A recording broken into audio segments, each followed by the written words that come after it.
यानी अगर आपको क्रोनिक कॉन्स्टिपेशन हो या कॉन्स्टिपेशन कोई और अदर टाइप जैसे कि स्लो ट्रांजिट कॉन्स्टिपेशन हो, नॉर्मल ट्रांजिट कॉन्स्टिपेशन हो या पेल्विक फ्लोर डिसफंक्शनल कॉन्स्टिपेशन हो, या अगर आपको पाइल्स हेमोरॉइड्स के केस में अपने स्टूल को सॉफ्ट करना हो तो उस केस में आप इसे यूज कर सकते हैं। या अगर आप अस्सलाम वालेकुम friends, welcome to my YouTube channel Ziyan medicals. और आज हम जिस सस्पेंशन का रिव्यू करने जा रहे हैं उसका नाम है लाइलैक। लाइलैक 120 ml की सस्पेंशन की पैकेजिंग में अवेलेबल है और ये गैट्स फार्मा की एक प्रोडक्ट है। अगर इसके एक्टिव इंग्रेडिएंट की बात की जाए तो वह है लैक्टुलोज। लैक्टुलोज जो कि एक सिंथेटिक डेरिवेटिव है एक डायसैकेराइड शुगर लैक्टोज का और एक नॉन एब्जॉर्बेबल और नॉन क्लीक फॉर्म है जो कि यूज होता है एज एन ऑस्मोटिक लैक्सेटिव के तौर पर और इंक्रीज करता है कोलोन की ऑस्मोटिक प्रेशर और कोलोन की एसिडिटी को, जिसकी वजह से जो आपका स्टूल वाटर कंटेंट है वो ज्यादा हो जाता है और आपका स्टूल सॉफ्ट हो जाता है, जो कि हेल्प आउट करता है आपको क्रोनिक कॉन्स्टिपेशन यानी कब्ज में। और इसके साथ ही ये लैक्टुलोज जो अमोनिया की एक्सक्रीशन होती है उसको भी इंक्रीज करता है, जिसकी वजह से जो आपकी लिवर डिजीज होती है जैसे कि अगर आपको पोर्टल सिस्टेमिक इंसेफेलोपैथी हो उसको भी ट्रीट करता है। अब अगर लैक्टुलोज की केमिकल स्ट्रक्चर को डिस्कस करें तो लैक्टुलोज का स्ट्रक्चर कुछ ऐसे है जो कि असल में एक डायसैकेराइड यानी दो मोनोसैकेराइड यूनिट्स हैं, एक ये जो कि ग्लैक्टोज रिंग है और एक ये जो कि फ्रुक्टोज रिंग है। तो लैक्टुलोज असल में ग्लैक्टोसाइल फ्रुक्टोज है। अब इसके मोड ऑफ एक्शन को डिस्कस करते हैं। तो अब जब आपको कॉन्स्टिपेशन यानी कब्ज वगैरह होती है और आपका जो स्टूल फीसिस या वेस्ट मटेरियल है वो बाहर रेक्टम से एलिमिनेट नहीं हो रहा होता या वो इतना हार्ड या ड्राई हो गया होता है कि वो बॉडी से एक्सपेल नहीं हो रहा होता, तो उस कंडीशन में जब आप इस सस्पेंशन को यूज करते हैं तो ये एक्ट करता है एज एन ऑस्मोटिक लैक्सेटिव के तौर पर, जो कि कोलोन की वो जगह जहां आपका स्टूल या फीसिस रुका होता है वहां जाके कन्वर्ट हो जाता है acidic component lactic acid, acetic acid और फॉर्मिक एसिड में और रिलीज करता है प्रोटॉन को जो कि फिर अमोनिया ले जाता है। और जब कोलोन एसिडिक हो जाती है तो फिर ये आपकी बॉडी में सेवरल इफेक्ट्स को जनरेट करती है। उसमें सबसे पहले कि ये कोलोन का जो ऑस्मोटिक प्रेशर है उसको इंक्रीज कर देती है और जब कोलोन का ऑस्मोटिक प्रेशर बढ़ जाता है तो इसकी वजह से जो वाटर होता है वो ज्यादा कोलोन की तरफ आता है और ज्यादा फ्लूइड रिटेंशन को क्रिएट करता है। और जब फ्लूइड रिटेंशन ज्यादा हो जाती है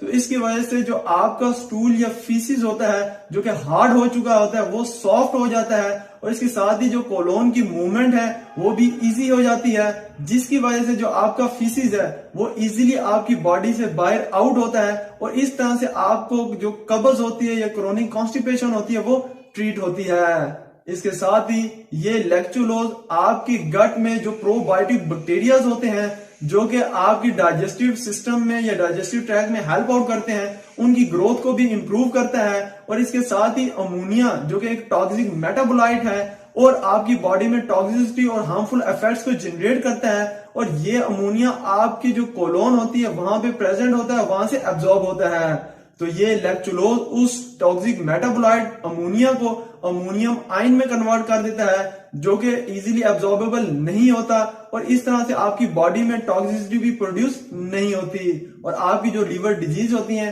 स्पेशली अगर आपको पोर्टल सिस्टेमिक एंसेफेलोपैथी हो वो ट्रीट होती है।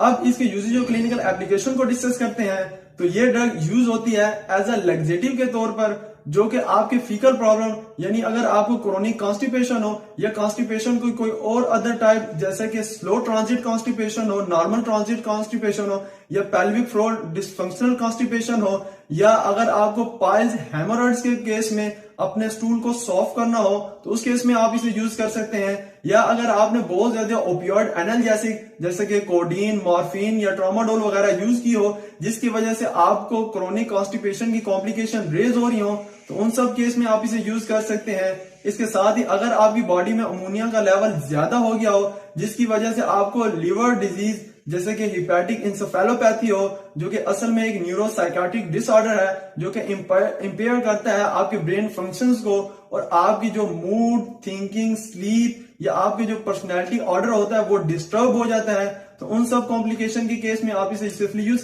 कर सकते हैं। अब अगर इसकी डोजेज और एडमिनिस्ट्रेशन की बात करें तो आप इसकी सस्पेंशन फॉर्म को दिन में 15 to 45 ml तक यूज कर सकते हैं। मगर एक बात जान लें कि ये लैक्टुलोज अपने इफेक्ट को प्रोड्यूस करने के लिए 48 आवर्स तक का भी टाइम ले सकता है। तो अगर आपको एक्यूट कॉन्स्टिपेशन हो और आपको जल्दी रिजल्ट चाहिए तो उस केस में आप इसे यूज ना करें और आप इस लैक्टुलोज को दूध, जूस या किसी और फॉर्म में, मोर पैलेटेबल फॉर्म में भी यूज कर सकते हैं। अब इसके साइड इफेक्ट्स की बात करते हैं तो इसके मोस्ट कॉमनली साइड इफेक्ट्स में फ्लैचुलेंस यानी गैस डिस्टेंशन का होना, गैस का क्रिएट होना, साथ ही abdominal problems, intestinal cramps, nausea, vomiting और इलेक्ट्रोलाइट्स का डिस्टर्ब होना कॉमन है। मगर लास्ट में आई पर्सनली सजेस्ट कि अगर आपको कोई भी कॉन्स्टिपेशन यानी कब्ज वगैरह की सिचुएशन हो तो उसके लिए आप फ्लूइड इनटेक को ज्यादा करें, डाइटरी फाइबर के सप्लीमेंट्स वगैरह यूज करें, अपने डाइट का जो ऑर्डर और पैटर्न है उसको मेंटेन करें, साथ ही रेगुलर फिजिकल एक्सरसाइज करें और अपने मूड को नॉर्मल रखें। तो अगर आपको मेरी ये वीडियो अच्छी लगी हो तो मेरी इस एफर्ट को अप्रिशिएट जरूर कीजिएगा। अपने और मेरे यूट्यूब चैनल का जरूर ख्याल रखिएगा। अल्लाह हाफिज।